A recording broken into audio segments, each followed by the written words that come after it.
Hi everyone. Our project topic is endoscopic capsule. This is the outline of the presentation. We will start with history of EC, then we will continue with some technical informations of endoscopic capsule and procedure, and then we will continue with advantages and disadvantages of this capsule, and then we will conclude this presentation with new developments and feature studies, and then we will ask you some questions. The history of the gastrointestinal capsule started with small charge-coupled device CCD imagers, which is a handheld video cameras. In 1981, then researchers asked the question, why not cut the CCD head from the endoscope and attach a mini transmitter to it, letting the head move free of any physical connection? And then researchers built a prototype. Separating the system into three components, which are capsule, recorder, and workstation. And then the first US patent on a video capsule was taken in 1997.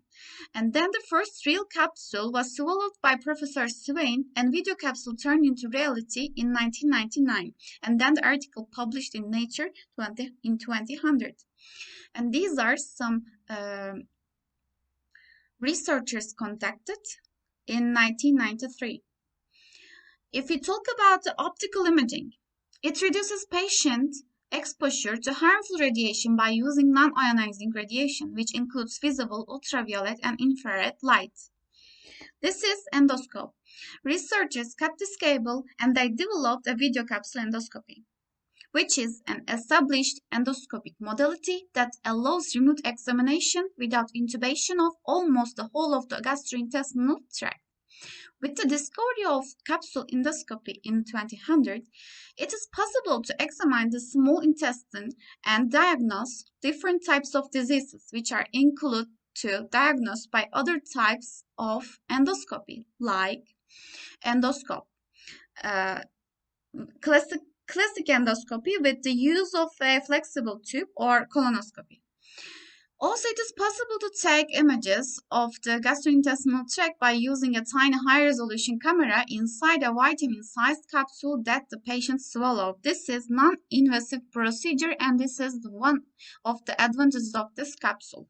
Also, it is possible to send images to a computer using radio frequency transmitter.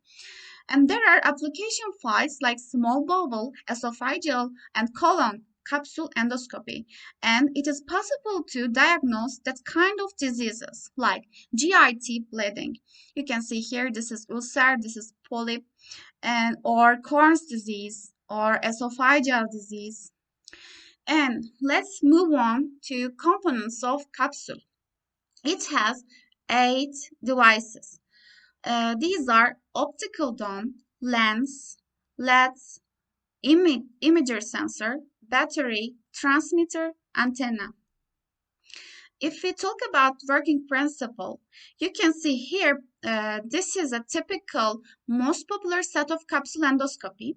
This is capsule, this is recorder, this is recorder with antennas placed at the patient's side, and this is computer with software for data analysis. The capsule, while moving inside gastrointestinal tract, takes images and sends these through radiofrequency transmitters. And the sensor array that are fixed at different locations, which are 8 skin antennas, on the anterior abdominal wall to the data logger, which is hang on the patient. And after this study, the images are downloaded to a computer and seen as video images with software. This is real-time viewer.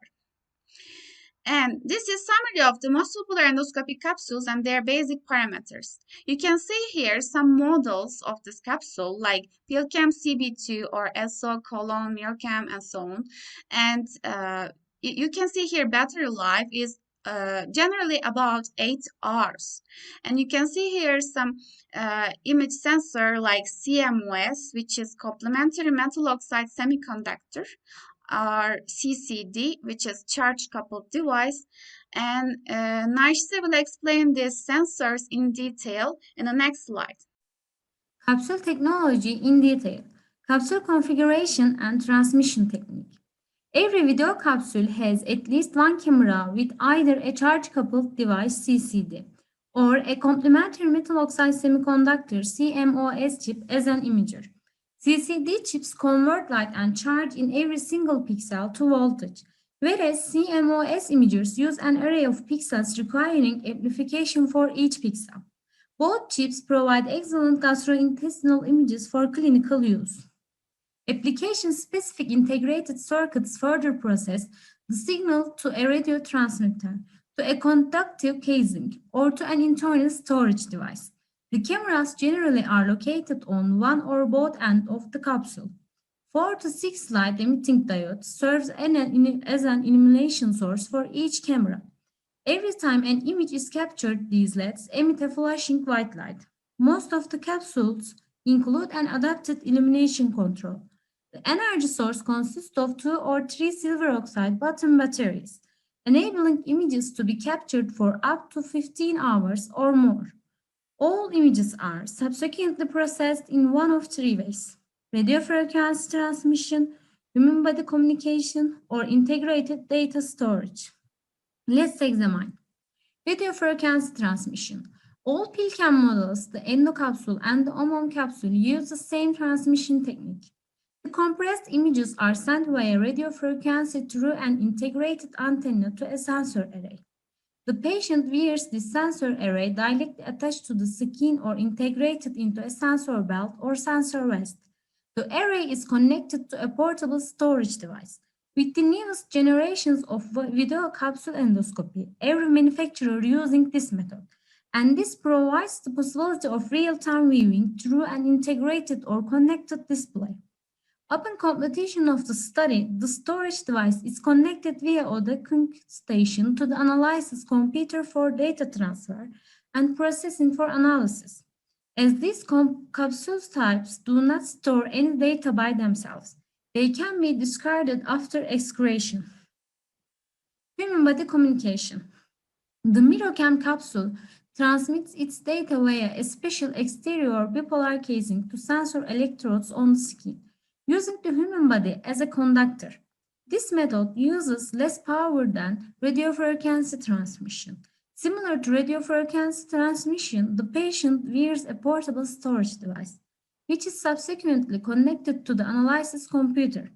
Upon completion of the study, the capsule does not need to be collected by the physician and can be discarded. Integrated data storage. The CapsCam stores the captured images in an integrated flash EEPROM storage chip, avoiding the need for an integrated transmitter and an external receiver. After completion of the study, the patient returns the capsule to the medical staff for download of the data via USB port in a docking station. With this system, there is no possibility of real-time viewing. Frame rate, another important term. The CapsuleCam has an overall frame rate of 20 per second for the first 2 hours and then switches automatically to per second for the rest of the study. With the capsule's limited power supply, it is possible that power may be depleted before examination of important areas is complete. Methods have been developed to conserve power while the capsule passes areas of less importance. For example, propulsion through the stomach usually takes less than an hour, but gastrophysis may delay it for several hours. Additionally, variable bowel peristalsis may cause the capsule to be almost stationary for a longer time, and then advance at a rapid pace, especially in the colon. As a result, dynamic methods to adjust the frame rate have been developed. The PILCAM colon 2 capsule reduced the frame rate after the first 3 minutes. By this method, better power is conserved as long as the colon capsule stays in the stomach. The recorded images are automatically analyzed in real time by the portable recorder. Furthermore, the software recognizes small bowel mucosa and orders the capsule automatically and in real time to raise the frame rate to 4 per second. If a rapid movement is detected, the frame rate is temporarily further raised to 35 per second. To make this two-way communication possible, the patient must wear an additional antenna. Although the colon capsule has not been cleared for use in small bowel, it has been applied successfully for this purpose. With the present system, the frame rate must be switched manually via the recorder for small bowel detection while the capsule is still in the stomach. To avoid loss of images in the proximal small bowel, as automated small bowel detection may take some minutes. A patency capsule test safely determines whether an object the size of the capsule used for a capsule endoscopy can pass through your intestine. If the capsule leaves your body before it dissolves, this confirms that your intestine is suitable or patent for an object the size of the capsule. When we look at the procedure of the capsule endoscopy, basically there are four main steps. First, patient swallows the capsule whilst wearing a data recorder and sensor belt, and the capsule contains a compact video camera. Then, capsule traveling in the small intestine, taking photo of a bleeding ulcer, and software to study video images. If we look at the details of the procedure, patient and capsule data are entered into the software template. The data logger and sensor belt are attached to the patient. The end of the sensor array is attached to the patient and the shoulder strap is placed on the patient. The recorder is placed in the pouch and the sensor cable is connected to the recorder. It is activated by opening the box of the capsule. The patient swallows the capsule and after 30 minutes checking that the capsule can move smoothly. The patient is free to leave the office or hospital during the examination. On completion of the examination, the recorder is placed into the cradle to recharge the battery and download data to PC. At the end, the capsule LED on the top of the recorder should be blinking in blue. There are some advantages of the capsule endoscopy such as no need for sedation, less invasiveness, high diagnostic yield comparable to other imaging modalities. And also there are some disadvantages such as limited battery life, impossible to maneuver, no therapeutic or biopsy capability. If we look at the risk of the capsule, the primary risk with capsule endoscopy is possible retention of the device in the small bowel. Most cases of retention resolve spontaneously after a short delay in the passage of the capsule and most patients have no symptoms whatsoever. In rare instances, there is an abnormality in the small bowel which blocks the passage. Non-small bowel obstruction is a contraindication for capsule endoscopy. Patients who are at risk for obstruction, have swallowing disorders, have pacemakers or other implanted cardiac devices, or are pregnant should have evaluation by a specialist before undergoing a capsule endoscopy. Capsule endoscopy provides a non-invasive approach to investigation patients with several gastrointestinal symptoms and also those with established conditions that require ongoing surveillance. The non-invasive nature of CE means that it is an investigation that is greatly sought after in the recovery period following the COVID-19 pandemic. This is because it provides an alternative investigative modality without the generation of aerosols and helps offload the pressures from the endoscopic services where currently the demand is greater than the capacity to carry out endoscopic procedures. When we look at the new developments made here, researchers have made studies that allow the capsule to be controlled. In addition, studies have been carried out to put a liquid, such as a medicine, into the capsule to allow it to discharge that liquid at the desired location and continue on its way. These new developments can overcome some disadvantages we mentioned earlier. And when we look at the future direction, in order to overcome the limited battery life as well as for more liberal rate of image acquisitions, attempts have been made to supply power to the capsule by an external source with a wireless transmissions. Works are also ongoing to provide therapeutic potential to imaging capsules. Several methods are being developed to improve image quality by improvement in the software. These are our questions. First question, which of the device isn't the component of the capsule? A. Antenna, B. Transmitter, C. Lens, D. Sensor array. The answer is D. Second question, fill in the blanks. With the discovery of capsule endoscopy in 2000, it is possible to send images to a computer using blank transmitters. The battery life of the capsule is generally about blank hours.